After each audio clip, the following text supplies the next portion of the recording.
Deus não tem um plano B para a tua vida. Seja qual for a tua circunstância, Deus não tem um plano B. Às vezes custa que nós, sabendo qual é que é a meta, dizer, mas a meta é esta e nós estamos a viver isto. E ficamos um pouco perdidos. Tu podes ficar um pouco perdido por neste momento dizer, Senhor, mas se a meta é esta, eu não estou a compreender porque é que estou neste momento a viver o que estou a viver. Amigos, a meta continua a ser a meta que Deus colocou, independentemente do caminho que estás a percorrer. Porque Deus não tem um plano B para os seus filhos.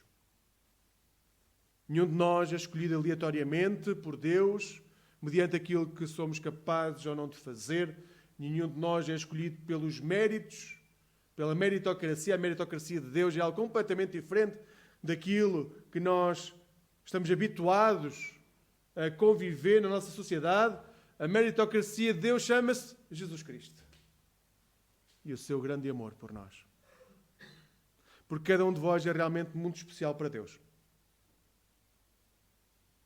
Muito mais especial do que aquilo que eu neste momento poderia elencar como sendo coisas positivas pelo qual cada um de vós é importante. Vocês são filhos e filhas amadas. Amigos, como é o subtítulo desta série, já não são escravos. Já não são escravos daquilo que vos oprime. E isso significa que têm a possibilidade de já não serem escravos sequer das vossas vontades ou desejos do coração.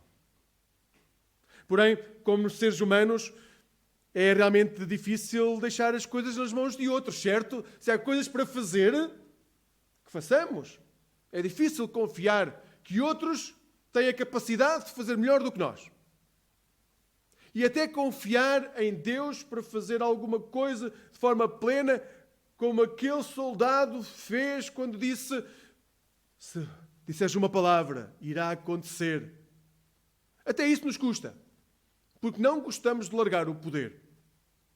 E se pudermos dar uma ajudinha a Deus para fazer com que aquilo que nós queremos aconteça, melhor ainda.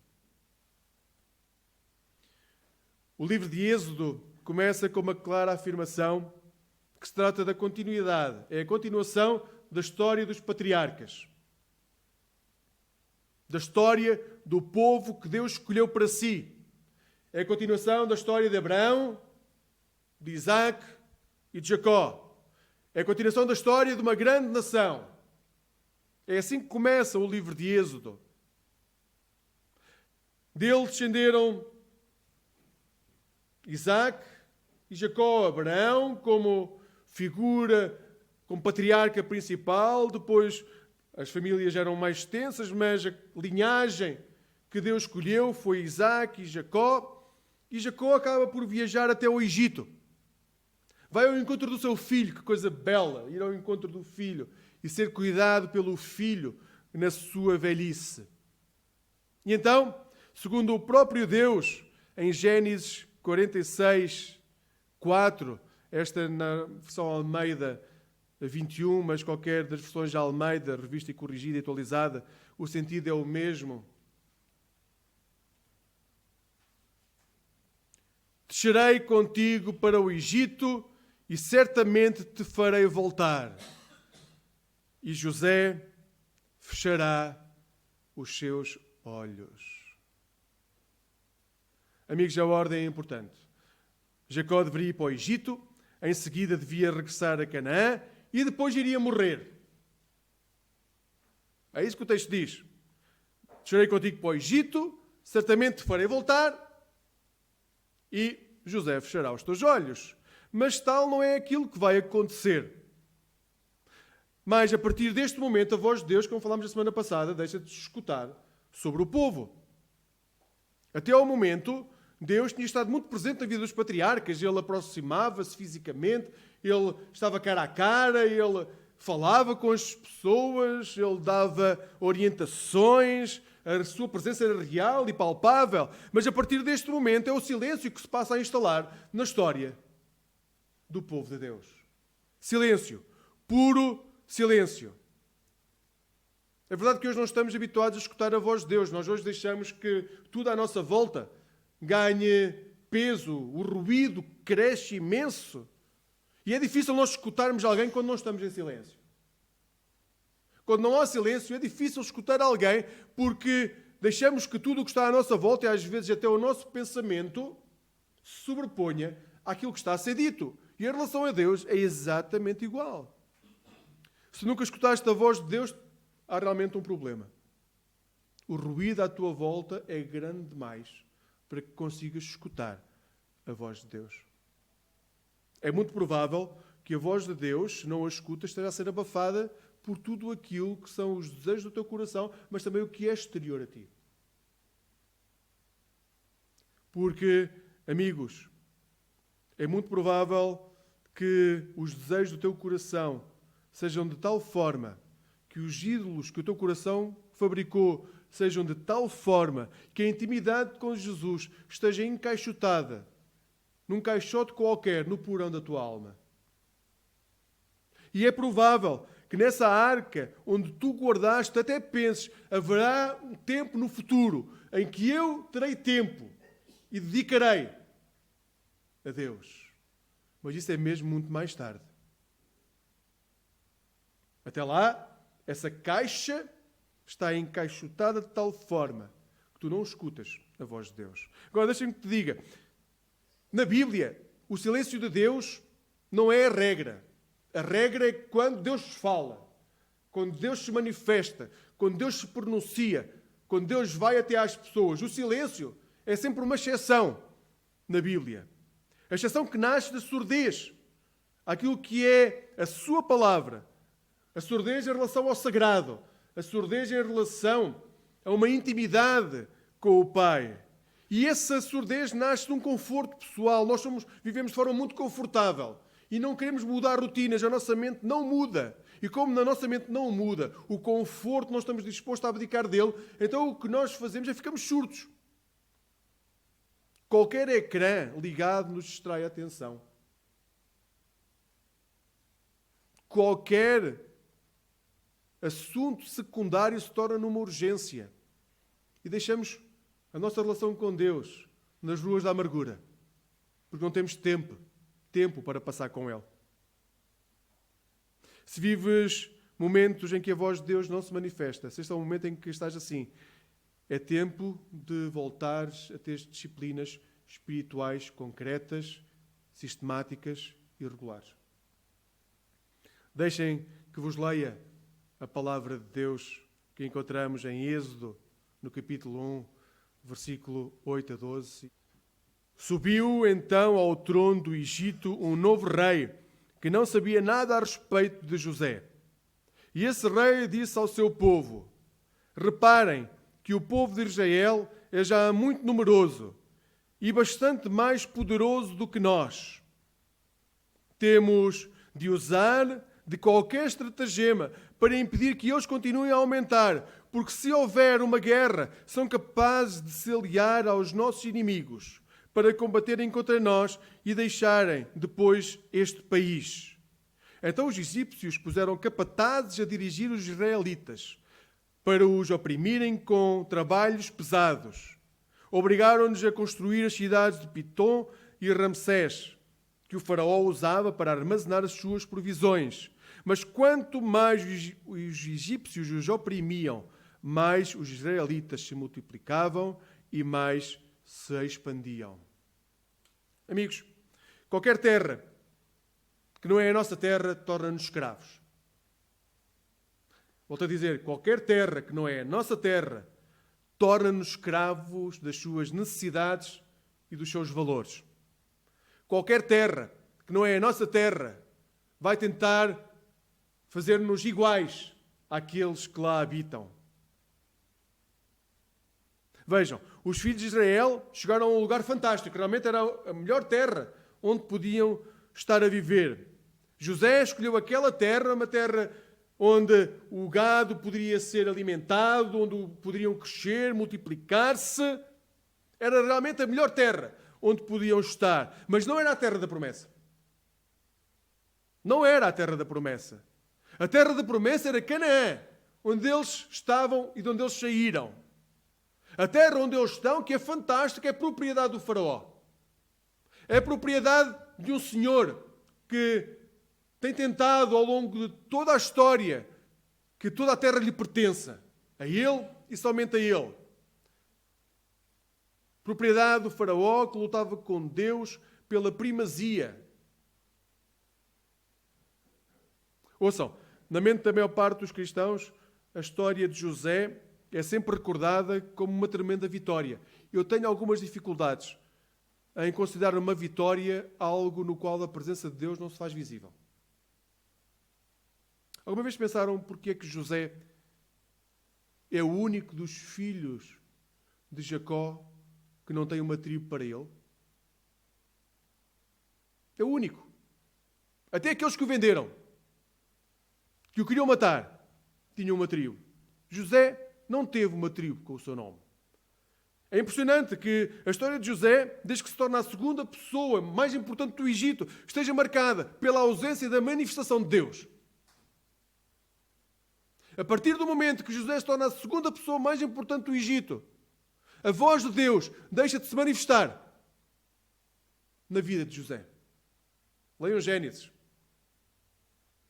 Mas se a este facto lhe juntarmos um outro, é que José foi o responsável pela expropriação de todo o território do Egito, pegando nas terras que pertenciam ao povo, às pessoas, e levando estas terras para serem terras do faraó, fazendo com que as pessoas se vendessem como escravas para o faraó. Nós, se calhar, conseguimos compreender um pouco mais porque é que a voz de Deus deixou de ouvir.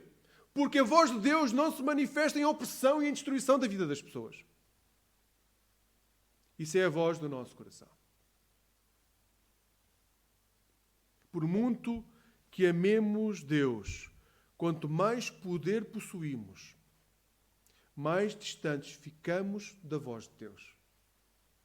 Porque o poder tem a capacidade de corromper a nossa relação com o Pai. Porque passamos a achar que temos capacidade de tomar decisões por nós próprios e deixamos de fazer a vontade de Deus. Agora, não pensem que estou a retirar valor à pessoa de José. Muito pelo contrário, estou a afirmar que no momento em que deixamos de ver as personagens bíblicas como homens e mulheres de carne e osso e passamos a olhar para elas como heróis de banda desenhada ou de qualquer série que gostamos de ver na televisão, passamos a olhar para eles como pessoas extraordinárias, nós perdemos a beleza do texto. Porque o que o texto nos vai dizer uma e outra vez é que os homens que foram grandes homens e grandes mulheres na Bíblia são homens e mulheres exatamente iguais a cada um de nós, com dilemas, com lutas, com quedas, com momentos em que a voz de Deus não se escuta. São estes homens e estas mulheres que Deus usou para que o seu povo crescesse. E é por isso que nós podemos ser usados, porque apesar das nossas dúvidas, dos nossos medos, do nosso desejo de conforto, Deus pode usar-nos para que o seu reino cresça.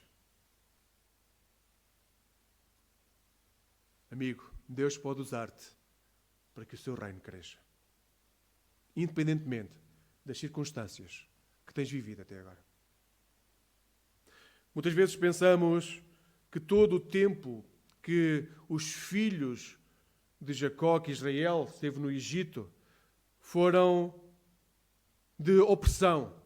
Porque o texto recorda lá atrás que é o próprio Deus que diz que eles irão para aquela terra, mas serão escravos, irão ser escravizados durante 400 anos. Então, mentalmente, nós achamos bem, todo o tempo, a partir do momento em que José morre, o povo passa a ser escravo.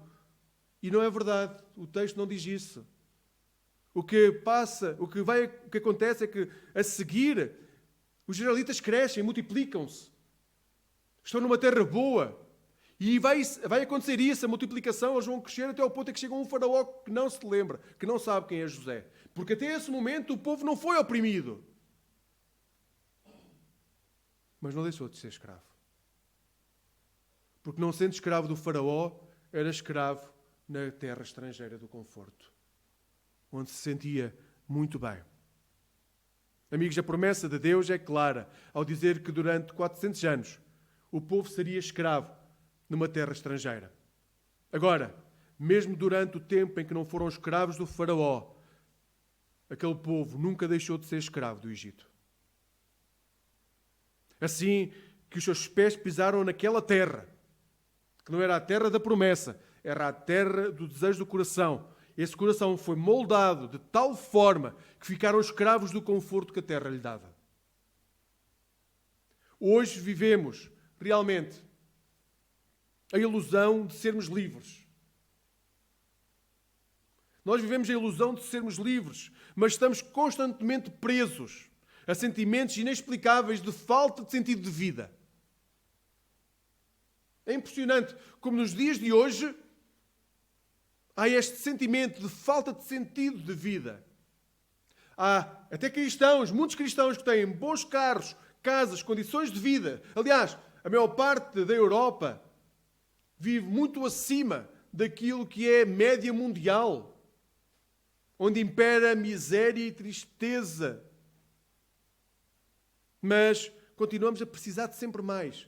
Há sempre alguma coisa que falta. Há sempre alguma coisa que tem que ser alcançada. Há sempre alguma coisa. Há mais que é necessário. Nunca estamos satisfeitos. E a quem pedimos? Ao mundo. É ao mundo que pedimos. Ao Estado, às instituições financeiras, às organizações que nos rodeiam, à família, a quem nos dá emprego, pedimos mais e mais e mais. Também o coração da humanidade ocidental está moldado por essa busca pelo conforto que a sociedade oferece. E quando esse falso Deus nos falta, ficamos angustiados.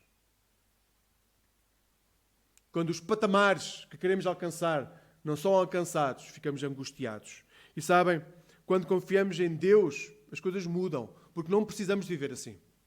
Realmente, nós não precisamos andar com essa ansiedade constante atrás de nós. Nós não precisamos viver essa ilusão de sermos livres. Nós podemos realmente ser livres, mas temos de confiar em Deus. Confiar que Deus vai suprir as nossas necessidades. Sabemos que tudo correrá bem se nós colocarmos em Deus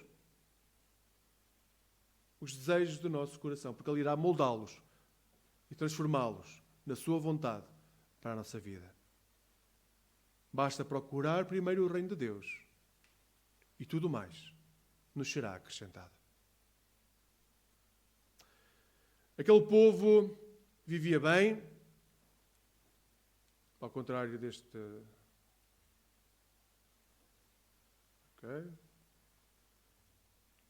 Crescia, multiplicava-se. Porém, quando um faraó que não conhecia José tomou posse da terra, tudo mudou. Porque é isso que acontece na nossa vida, amigos. Nós podemos viver muito bem em determinado momento e tudo pode mudar de um dia para o outro. Segundo o texto que hoje lemos, há 3 razões para o início da perseguição e que descrevem o pensamento opressor do Egito. Razão política. O faraó viu que havia uma minoria que estava a crescer muito, uma minoria que estava a ser multiplicada, que crescia, que era cuidada. E o problema é que essa minoria estava a crescer tanto que estava a tornar-se muito forte. Como havia a possibilidade desta minoria se tornar mais forte que os habitantes da terra, o Estado decidiu que ela tinha de ser controlada. Onde é que já ouvimos isto? Razão militar. Esta minoria não estava só a crescer e a assustar o sistema político, ele tinha dúvidas. O faraó e o sistema político tinham dúvidas da sua fidelidade.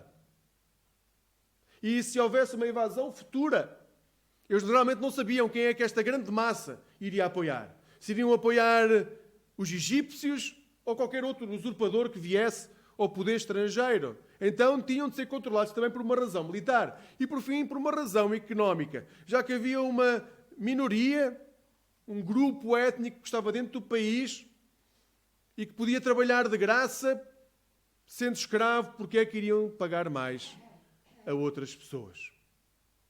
É aterrador comparar o texto bíblico com o momento presente que vivemos e ver que, pelo menos, devemos questionar de que lado da história é que estamos. Hoje, de que lado da história nós estamos? Ao ver as razões que levaram os egípcios a perseguirem os filhos de Israel, nós podemos transpor para os dias de hoje e ver os milhões de estrangeiros que vivem na Europa. E se não exercemos o mesmo poder opressivo sobre eles?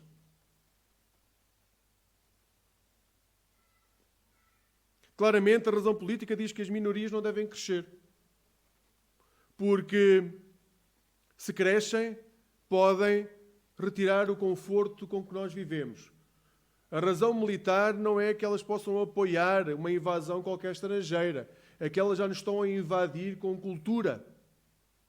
Já nos estão a invadir com mudanças de regras, com opções religiosas. E a razão económica continua a ser aquela que toca naqueles que são mais desfavorecidos, que continuam a ser mão de obra barata, ilegal, sobre a qual não se tem que ter cuidados e dignidade mínima. Hoje, nos dias de hoje, nós continuamos a usar estas razões para perseguir aqueles que estão entre nós e são minorias. É assustador ver isso. André? Sabem o que é ainda mais assustador? Nos nossos dias, a maioria dos cristãos encontra-se do lado da opressão, que acabou por ser institucionalizada pelo poder político. É fácil estar ao lado do Estado. É fácil estar ao lado daquele que tem poder. É fácil estar ao lado daquele que dita leis. É fácil estar ao lado daquele que nos pode fazer sentir melhor e dar conforto. É fácil estar ao lado daquele que mantém o nosso estatuto. E muitas vezes pouco nos importa se as pessoas que estão ao nosso lado ou a quem compramos coisas vivem na miséria. Realmente pouco nos importa. Porque estamos tão preocupados com a forma como vivemos que não vemos aqueles que sofrem e estão ao nosso lado. Então, como bons cristãos, dizemos, bem, há regras para seguir, nós seguimos e acabamos por ser bons cidadãos. E os outros têm que fazer a mesma coisa. Se Deus tratasse assim cada um de nós em relação ao pecado, amigos, seríamos dizimados no primeiro segundo. No fundo, o verdadeiro problema é que todos querem viver no Egito, mas todos acham que o Egito não é para todos. Todos querem ir viver para o Egito, a terra do conforto, a terra das coisas boas, mas quando se chega lá, todos passam a achar que o Egito não pode ser para todos, mas para aqueles que são escolhidos. Infelizmente, a razão que não queremos que o Egito, hoje diríamos a Europa, seja a terra onde todos vivem, não é muito espiritual. O facto de o faraó e de muitos cristãos não quererem que as minorias cresçam não é pelo facto dessa terra ser a terra da promessa. Há cristãos que não querem que as minorias cresçam em determinado país porque não compreendem que a sua cidadania não é daqui. A nossa verdadeira cidadania é celestial.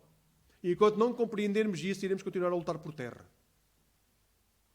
Só que haverá o dia em que Jesus irá voltar e irá colocar numa balança, em dois pratos.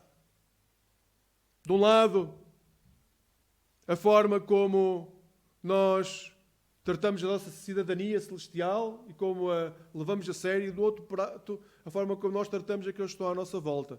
E irá ser-nos perguntado qual é o prato que irá pesar mais. Se nos preocupamos mais com a nossa cidadania terrena ou com a nossa cidadania celestial. Sabem? Quem vive ao som do Evangelho, aí, André, Quem vive ao som do Evangelho de Cristo deveria estar disponível para abraçar a humanidade. Sem mas à frente. Quem vive ao som do Evangelho deve estar disponível para abraçar a humanidade, independentemente da sua opção religiosa, social ou cultural. Quem vive ao som do Evangelho de Cristo deveria estar perto de todos aqueles que são os menores da sociedade, daqueles que precisam de ser libertados do pecado, sejam os opressores ou os oprimidos. Quem vive ao som do Evangelho não pode negociar os seus valores em troca do conforto que recebe.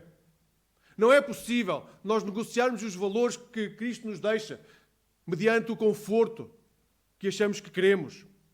A perseguição que sofreram os israelitas não foi diferente daquela que José fez os egípcios passarem e que fez os israelitas viverem tão bem naquela terra. Amigos, de que lado estamos nós hoje? De que lado estás tu? De que lado está a Igreja de Cristo? Do opressor ou do oprimido?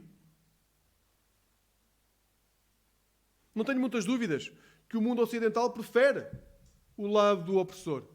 É mais confortável. Não nos dá trabalho. Não somos perseguidos por isso. Ainda que nos sintamos ofendidos com o sistema político em muitas situações, por aquilo que achamos que devíamos ter e não temos, pela forma como deviam olhar para nós e não olham, pela forma como deviam dar financiamento e não dão. A verdade é que no Novo Testamento nada disso é prometido. Continuamos a estar do lado do sistema político. Continuamos a olhar de lado para aqueles que são diferentes, para as minorias de hoje. E fazemos isso em nome de algo que é arrepiante, que é dizer de uma identidade nacional. A nossa identidade como portugueses, como brasileiros, como angolanos. E fazemos essas coisas. Colocamos do lado do opressor e deixamos de cuidar, porque temos que preservar o nosso estilo de vida. O único estilo de vida que nos é pedido na Bíblia que tenhamos é do reino. Do reino de Deus. Homens e mulheres que cuidam de quem nada tem. Que levam o amor de Cristo onde há miséria humana. O que defendes tu hoje? Defendes hoje a tua identidade celestial ou a tua identidade terrena? O que pesa mais na tua vida nos dias de hoje?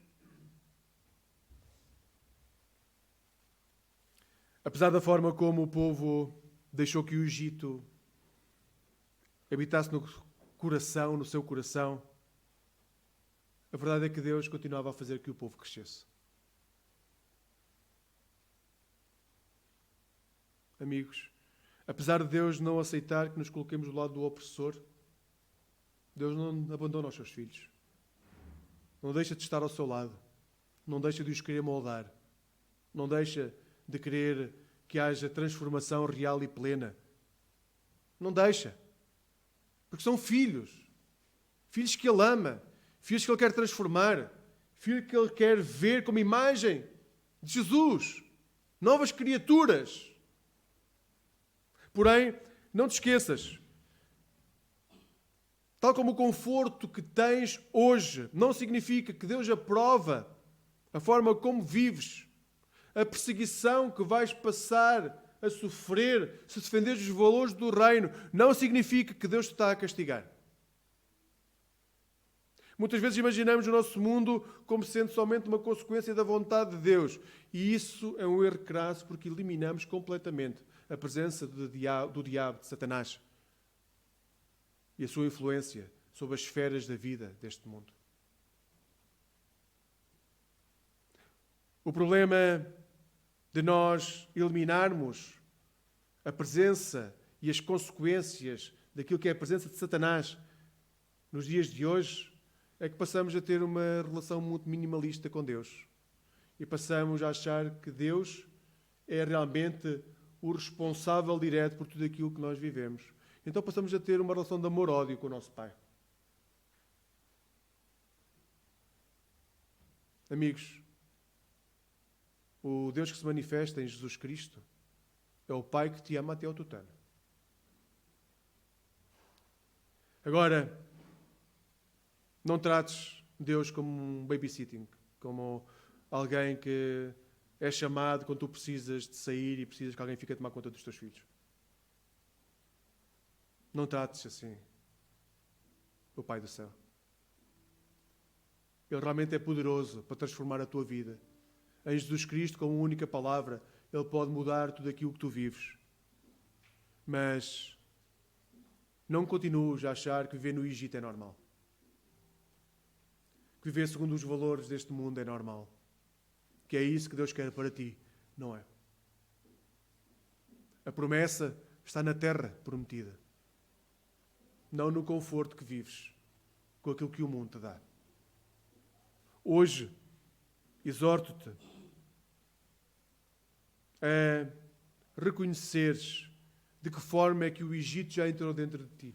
Porque só assim terás capacidade de sair daí e ir para a terra prometida que Deus tem para ti. Seja qual for essa terra, há uma terra prometida e tu podes lá chegar se escutares a voz de Deus. Que Deus te guarde, que Deus te abençoe e onde quer que tu estejas, que possas saber que podes ser usado como discípulo e discípulo de Jesus para servir no seu reino. Um reino de paz, de amor, um reino de transformação, de cuidado, de dignidade, um reino de beleza. O reino onde Jesus é tudo. Que Deus te guarde, amigo, no caminho que tens que percorrer.